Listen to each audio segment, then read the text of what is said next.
glory.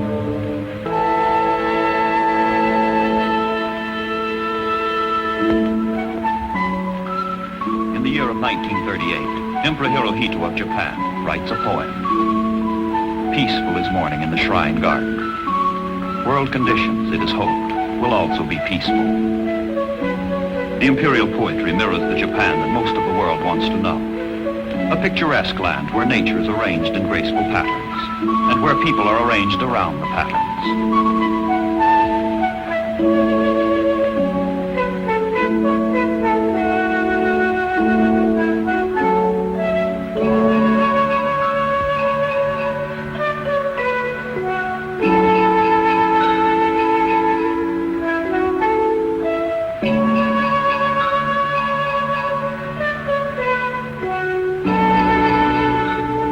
The Japanese live in a remote, feudal age whose philosophy is warlike, built on a worship of the nation, of Japan itself. Materially, the Japanese emulate the West, but spiritually they belong to the East.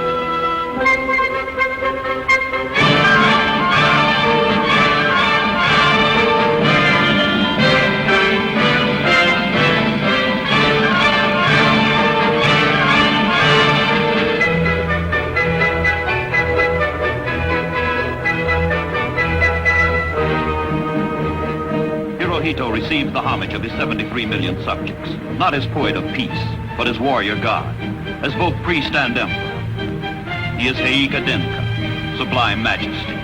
He is Tenshi-sama, son of heaven. He is destined by divine right to seek domination of all the world.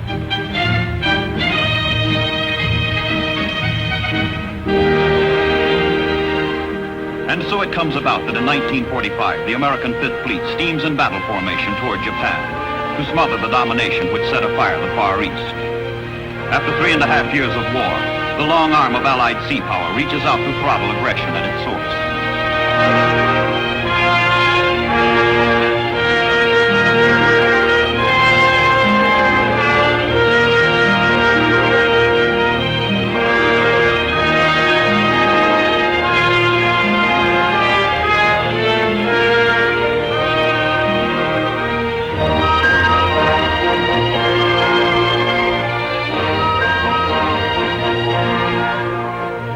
Huge task groups, 1,500 ships, 550,000 sailors, coast guardsmen, soldiers, marines, all under the command of Admiral Spruance.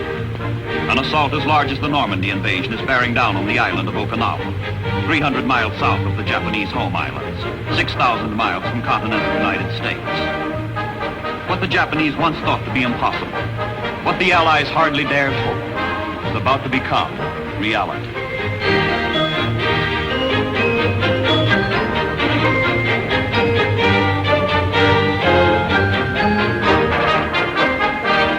Easter morning, April 1st, 1945, when the troops go ashore at Okinawa. It is also April Fool's Day. Strangely, ominously, there is no resistance. But no one is fooled. Within hours, Okinawa becomes the same old story. Resistance stiffening is the word from advance units. And then, greatly increased resistance. And then, 83 days of slow, deadly, savage struggle. Okinawa knocks open the door to Japan itself. Not a sailor, not a soldier, not a marine, not a man in the world knows this is to be the last great battle of the war. A war branded by great battles.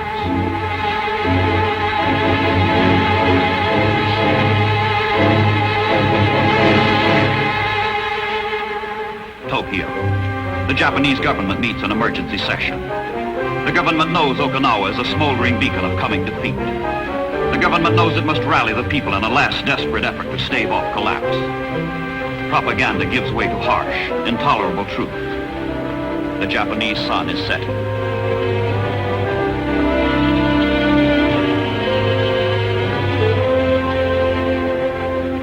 Schools and hospitals, children and nurses, young and old, crippled and infirm, are harnessed to the war machine. With factories smashed by air raids, with manpower consumed at the fronts, with production falling, with the enemy approaching, every citizen of Japan is ordered to increase production, stand firm, drive on.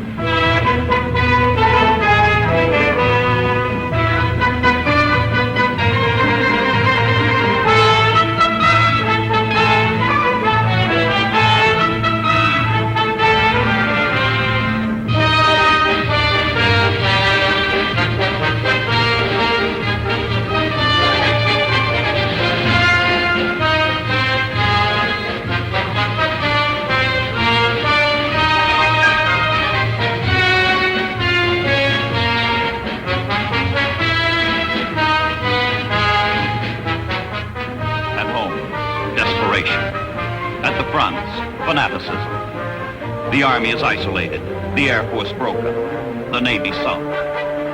But one group is left to save Japan, the kamikaze. Pilots pledge to crash themselves and their planes into enemy warships. The Japanese raise suicide to the status of a military tactic.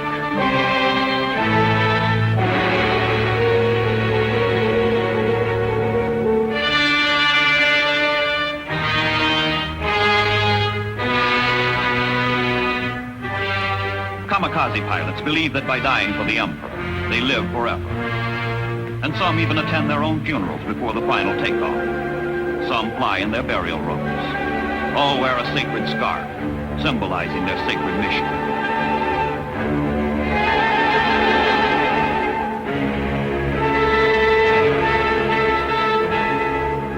The pilots take their final vow. I am determined to destroy with my own body the enemy craft that menace our holy soil. I shall strike without returning.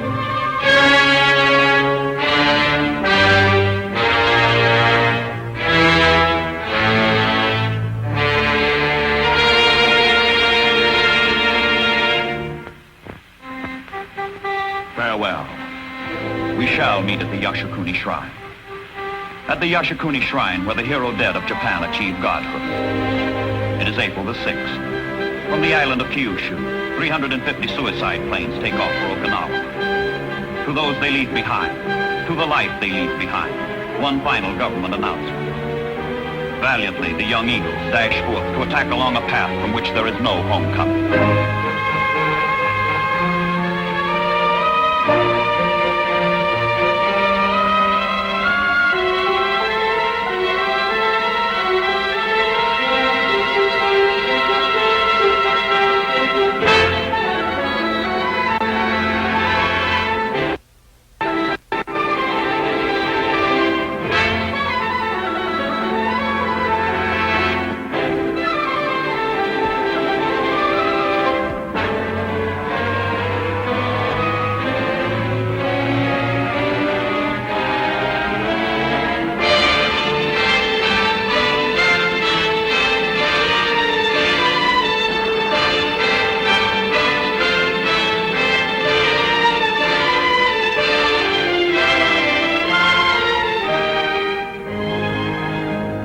Spread far and wide around and around Okinawa. Scores of ships are destined to fall victim of suicide attack before the kamikazes have done their worst.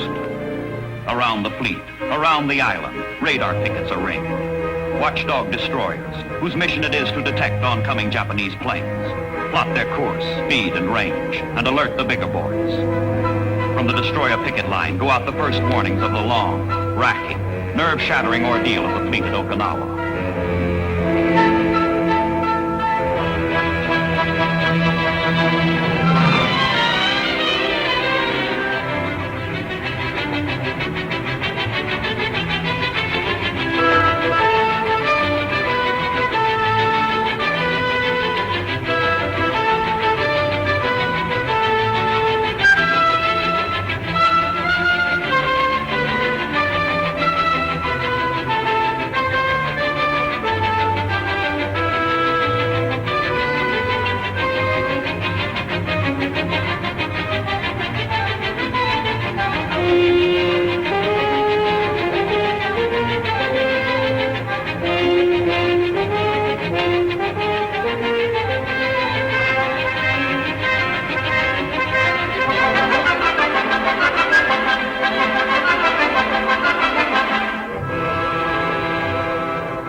If it be now, 'tis not to come.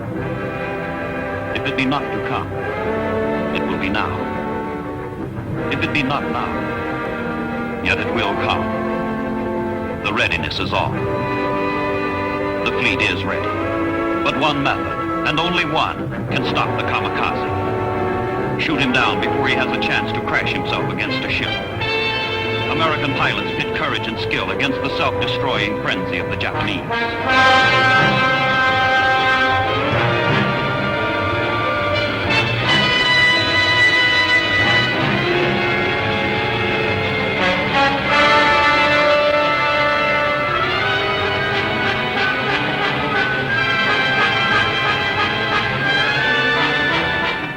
One last weapon remains against the kamikazes that break through the combat air patrols. Anti-aircraft fire, as intense, murderous, and impenetrable as the ships can possibly make it. The battle becomes a duel between gunners who want to live and pilots who want to die.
Attacks are incessant. The damage staggering. To die is to die, but to live is to fight.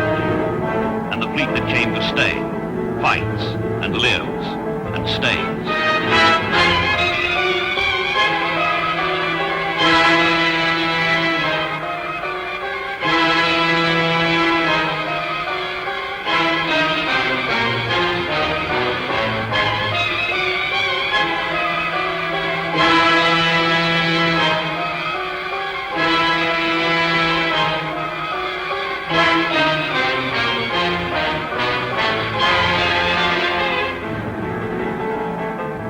Ships with famous names like Bunker Hill and Enterprise, Idaho and New Mexico, Tennessee and Nevada are damaged. The kamikaze becomes the greatest threat encountered by the United States fleet in World War II. The suffering is terrible. The casualties worse.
brings no respite, darkness no relief.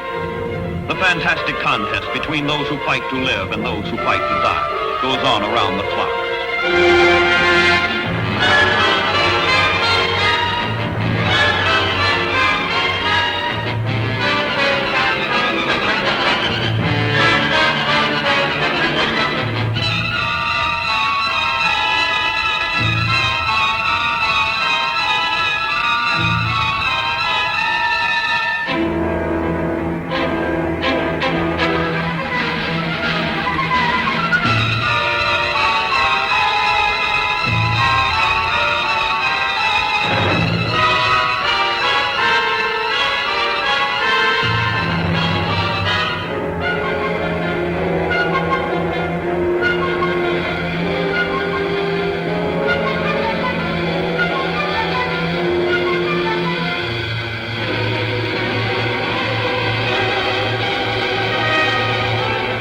This was the opportunity the Japanese had been waiting for. The kamikaze pilots would trade a plane for a ship, trade suicide for glory. But the ships carry on.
Whenever a ship is hit, others come to the rescue.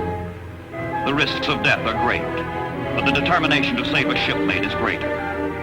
Hundreds of sailors are trapped below. Others, hemmed in by flames, escape over the side.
harsh struggle for Okinawa, on land, at sea, in the air, grinds on toward victory. Free men everywhere suffer defeat.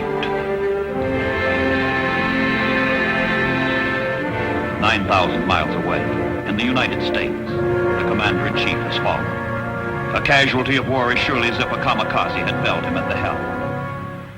Franklin Delano Roosevelt, defender of democracy, foe of tyranny, architect of victory, is dead.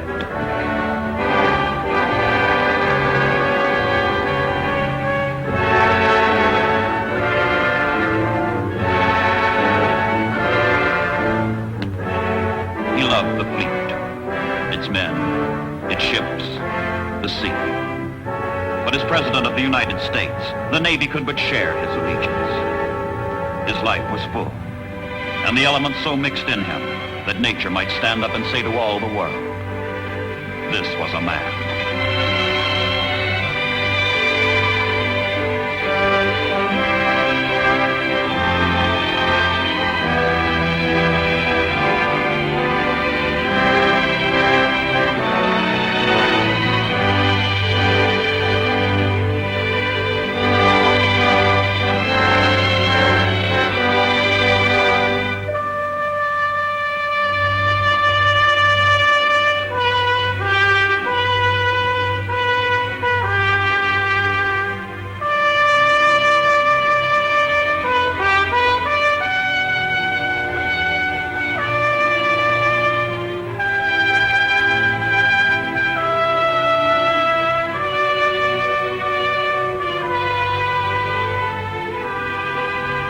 And at Okinawa, 1 out of every 7 naval casualties in World War II result from the fight for Okinawa. Of the 1,500 ships engaged in the campaign, 30 were sunk, 223 damaged. 8 carriers were hit, but all survived. More than 3,500 kamikaze planes were destroyed. The greatest suicide offensive in history waxed and waned and collapsed.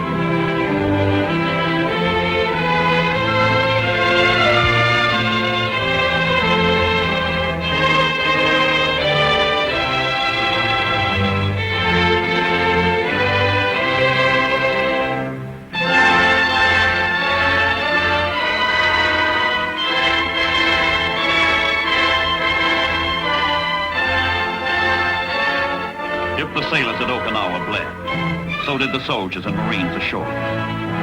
If the Japanese were determined to commit suicide, the Americans were determined to live. If this last battle of World War II was one of the greatest, so was the victory.